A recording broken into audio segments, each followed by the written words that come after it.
So now we'll start with MPI processes and messaging. Let's start with a little introduction. Distributed memory computers cannot communicate through a shared memory. Therefore, messages are used to coordinate parallel tasks that eventually run on geographically distributed but interconnected processors. So the messages cannot be distributed computers memory computers cannot communicate through a shared memory. So that's why there are messages which are used to coordinate some tasks parallelly, and they are run on systems which are distributed but interconnected somehow. So processes as well as their management and communication are well defined by a platform independent message passing interface. So this is MPI, message passing interface. This is platform independent, and this is used for management and communication of processes. So MPI is introduced from the practical point of view with a set of basic operations that enable implementation of parallel programs. We will give simple example programs that will serve as an aid for a smooth start of using MPI and as motivation for developing more complex applications. So distributed memory computers can execute in parallel. We know that. We know from previously read and seen videos that there are two main differences between the shared memory and distributed memory computers. The first difference is in the price of communication. The time needed to exchange a certain amount of data between two or more processors is in favor of shared memory computers, as these can usually communicate much faster than distributed memory computers. So shared memory computers can share data between the processors easily in less time. So that's where we prefer. If we want a lot of communication between the processes, we favor the shared memory computers instead of distributed memory computers. The second difference, which is in the number of processors that can cooperate efficiently. So this is in favor of distributed memory computers because when the memory is shared, it is very difficult for the processors to cooperate with each other. Usually our primary choice when computing complex tasks will be to engage a large number of fastest available processors. But the communication among them possess additional limitations. Cooperation among processors implies communication or data exchange among them. So when we need basically the cooperation between the processors means how the data is transferred between them, how it is synced, because being in sync is really necessary whenever we are communicating between the processors. When the number of processors must be high to reduce the execution time, the speed of communication becomes a crucial performance factor. So speed of communication is actually a very big factor whenever there are high number of processors. So even if there are a lot of processors, if the communication speed is more, the execution time will be more. Now there is a significant difference in the speed of data movement between two computing cores within a single multi-core processor, depending on the location of data to be communicated. So this is because the data can be stored in registered, cache or system memory, which can differ by up to 2 orders of magnitude if their access times are considered. The difference in the communication speed get even more pronounced in the interconnected computers, again by orders of magnitude. But this now depends on the technology and topology of the interconnection networks and on the geographical distance of the cooperating computers. So basically there is a significant difference in the speed of data movement between two computing cores of a single multi-core computer. Now this also depends on the location of the data where it is to be communicated. Now this significant difference comes into play because because data can be stored anywhere, even in registers, cache or system memory, which can also differ by 2 orders of magnitude, up to 2 orders of magnitude. Now, the difference in communication speed get even more when we are talking about interconnected computers, again by a lot of magnitude. So, taking into account the above facts, complex tasks can be executed efficiently either on a small number of extremely fast computers or on a large number of potentially slower interconnected computers. So, we have two ways of completing a task. One is a small number of fast computers, and second is the large number of slow computers. So, we'll focus on the presentation and usage of message passing interface now, MPI, which enables system independent parallel programming. The well-established MPI standards includes process creation and management, language bindings for C, and one more language, Fortran, if you have heard of it, point-to-point and collective communications, and group and communicator concepts. So this is all the things which we have to keep in mind when we are working with MPI. So, from a programmer's view, we have to be aware that the cooperation among processors implies the data exchange. The total execution time is consequently a sum of computation and communication time. So, the time taken while getting and delivering the data is also taken into account when we are calculating the total execution time. So, we have to keep that in mind, that both communication and computation times are important. Then all algorithms with only local communication between neighboring processors are faster and more scalable than the algorithms with the global communication among all processors. So it is important that we keep in mind that the algorithms do not need to communicate with all the processors. It is better if they only communicate with the neighboring processors. Therefore, the programmer's view of a problem that will be parallelized has to incorporate a wide number of aspects. So first thing that is to be there is data independency, then communication type and frequency, balancing the load among processors, balancing between communication and computation, overlapping communication and computation, synchronous or asynchronous program flow, stopping criteria, and a lot more. So most of these issues are related to communication, are efficiently basically related to communication and are efficiently solved by the MPI specification. Therefore, we will identify the mentioned aspects that and describe efficient solutions through the standardized MPI operations. Further sections should not be considered as an MPI reference or something like that. So we'll move to message passing interface, that is MPI. The standardization effort of a message passing interface MPI library began in 90s and is one of the most successful projects of the software standardization. Its driving force was, from the beginning, a cooperation between academia and industry that has been created with the MPI Standardization Forum. The MPI library interface is a specification, not an implementation. So I need you to remember that MPI library interface is a specification, not an implementation.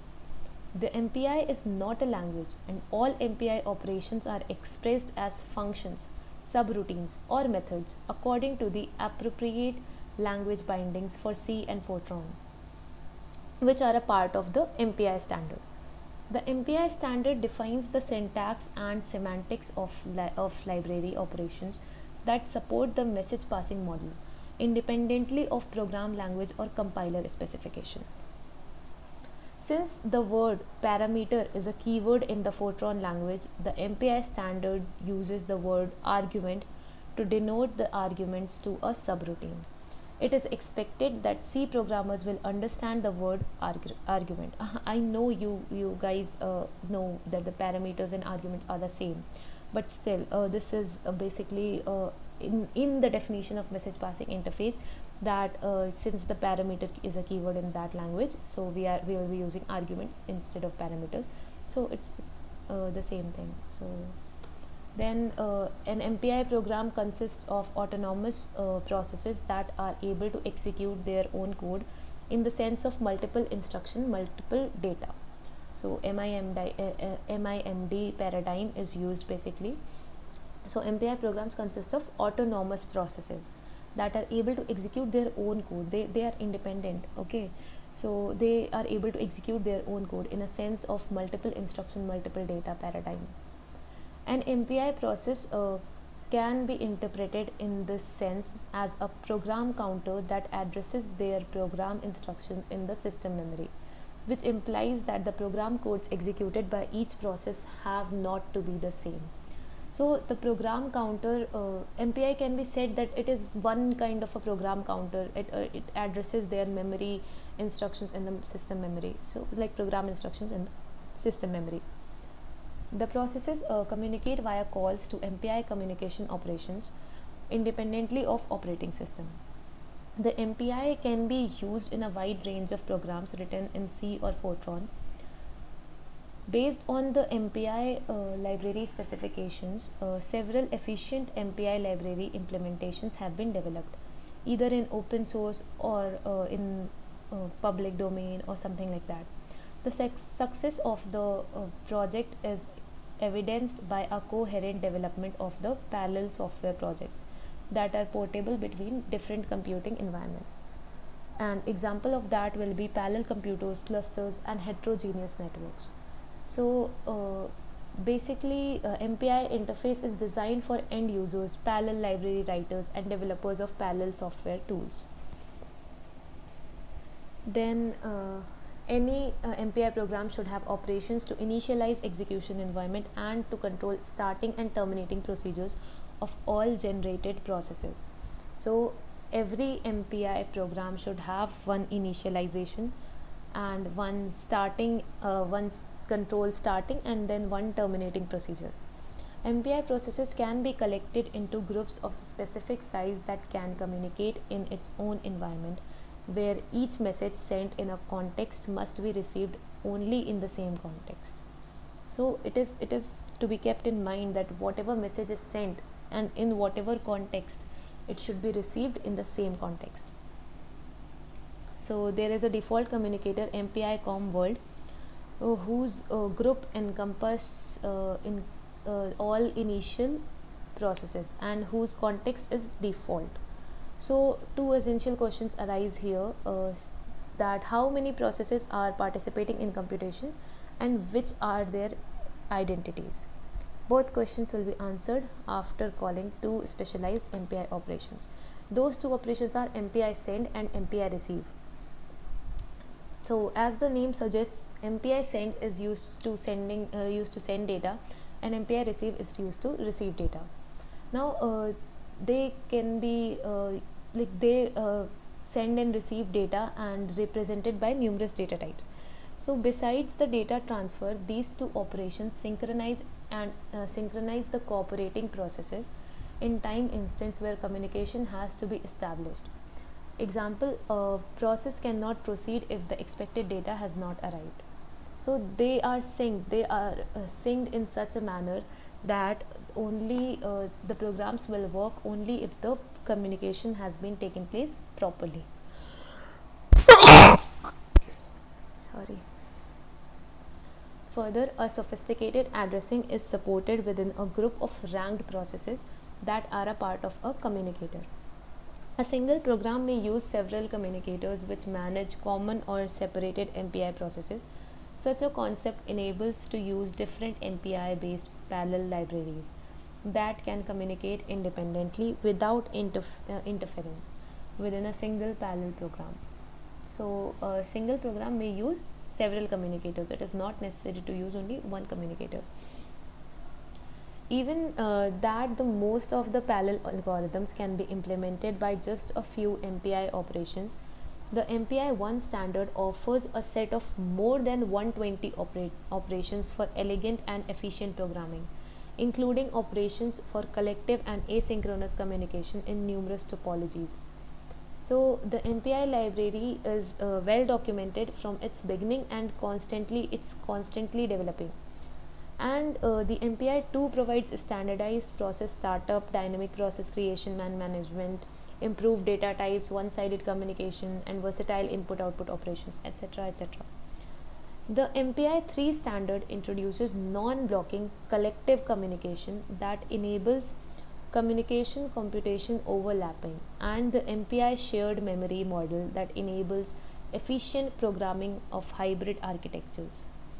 So that is a network of multi-core computing nodes.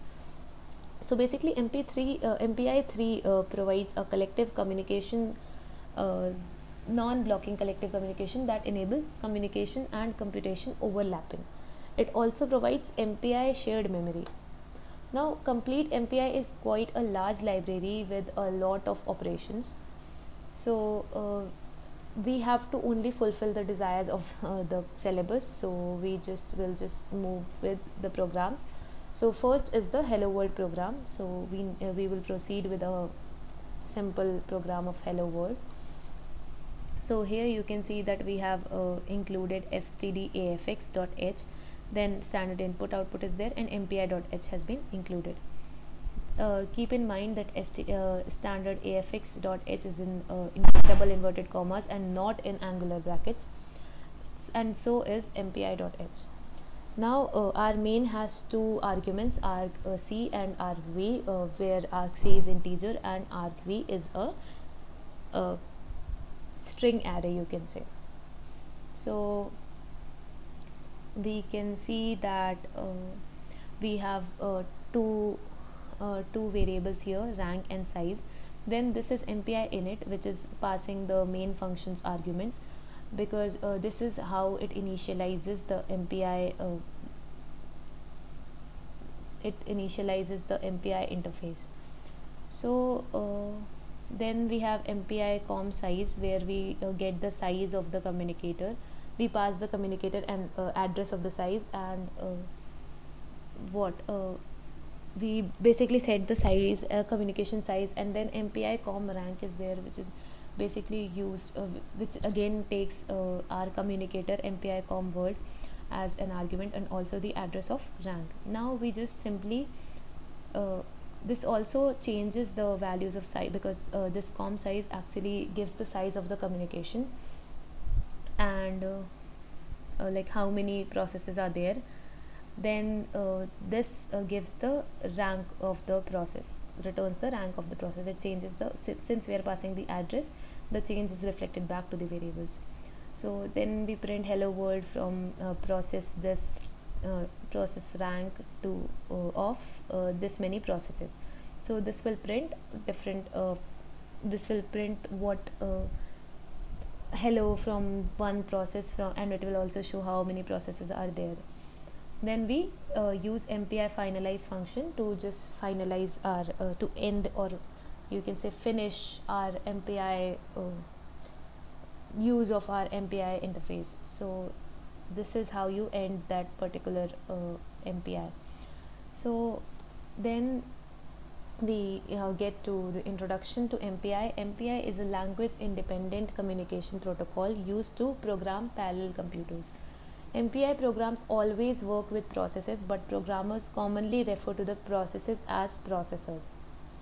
MPI primarily addresses the message passing parallel programming model.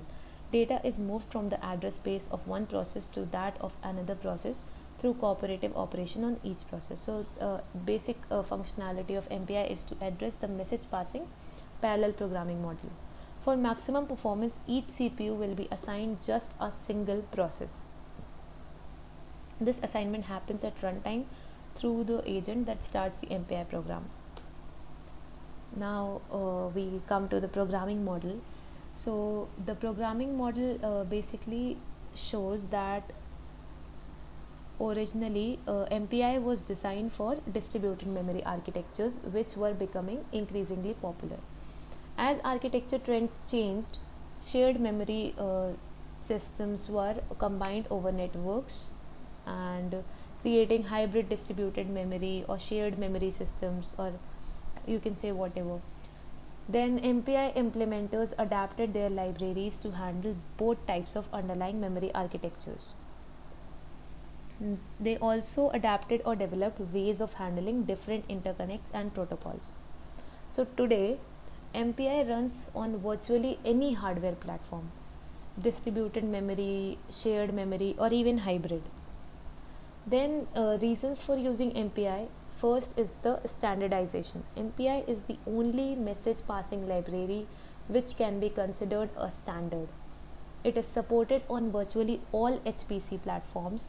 Practically, it has replaced all previous message passing libraries. Now, then the second reason is portability. There is little or no need to modify your source code when you port your application to a different platform. You don't need to modify your source code whenever you are sending your application to a different platforms, and if it supports the MPI standard. Then we have performance opportunities. So vendor implementations should be able to exploit native hardware features to optimize performance. So performance opportunities are also there. Then we have functionality. So there are over 440 routines defined in MPI 3, which includes the majority of those in MPI 2 and MPI 1. So there are over 440 routines defined in MPI 3. So we had standardization, portability, performance opportunities, functionality, and now we have availability. Availability means a variety of implementations are available, both vendor and public domain. So we don't need to we don't need to create some different implementation. There are already a variety of implementations which are available. So the reasons for using MPI can be standardization, portability, performance opportunities, functionality, and availability. Then how do I install MPI CH2 in our Linux system? So first we have to yum, these are the steps basically, yum install -y gcc dash g++ gcc g fortran, extract the source code from this. Then we go to so to extract the code we go to root, and then we use the tar to extract from the zip file, not the zip file, I mean the tar gz file. Then configure and compile and install all of that. So we go to that directory and then we configure it, and then we make install. Now configure accounts to use this. So we have to do nothing, we just have to configure the accounts using the bash rc. Add, so using the bash rc, so we just have to add this MPI directory to each user's bash rc file. Then we just open terminal, and if we immediately which we are able to use, we just directly run source and ~/.bash_rc to run it, and then we create a generic cluster machine at a certain folder which is MPI-CH2, so which consists of IP addresses of all the hosts in the cluster. So then MPI-CH2 would should now be installed, and we can test it by command which is MPI-CC or MPI-run. So now we try the hello world program in our systems, so we can try that if you want. Then we did this already in here. So basically what we are doing here is we are taking some arguments in the main function, and using those arguments we are initializing the MPI. Then using the MPI com size function, we get the size or the number of processes which are included in the current program, and we also pass the communicator there to help to basically keep it constant. Then we use MPI com rank to get the rank of the current process. Then we print that this process has this rank and out of these many processes. Then we finalize it. Finalize means we end it. So MPI init initializes the MPI execution environment. As the name suggests, it initializes the MPI execution environment. This function must be called in every MPI program. So this is necessary. This function is important to be called. And this should also be called before any other MPI functions and must be called only once. For C programs, MPI init may be used to pass the command line arguments to all processes, although this is not required by the standard and is implementation dependent. So we can also pass the arguments, or we can not pass the arguments. It is totally dependent upon us. Now we have MPI com size. So this determines the number of processes in the group associated with the communicator. Generally used within the communicator MPI com word to determine the number of processes being used by the application. So as I told you that we pass the communicator MPI com word usually, and whatever variable we want to store the size in that. So MPI com rank, this determines the rank of the calling process with the communicator within the communicator. So initially each process will be assigned a unique integer rank between 0 and the number of processes. So it will be, suppose there are 10 processes, so the ranks will be 0 till 9. Then within the communicator, again it is within the communicator MPI com word. This rank is often referred to as task ID. So if a process becomes associated with other communicators, it will have a unique rank within each of these as well. So the syntax of this is also, we pass the communicator and the address of the variable in which we want to store the rank. Then we have MPI finalize. It terminates the MPI execution environment. This function should be the last MPI routine called in every program. You need to remember that this function should be the last. No other MPI routines may be called after it. MPI finalize. So this is the syntax of that. So this was all for this video. Thanks a lot, guys.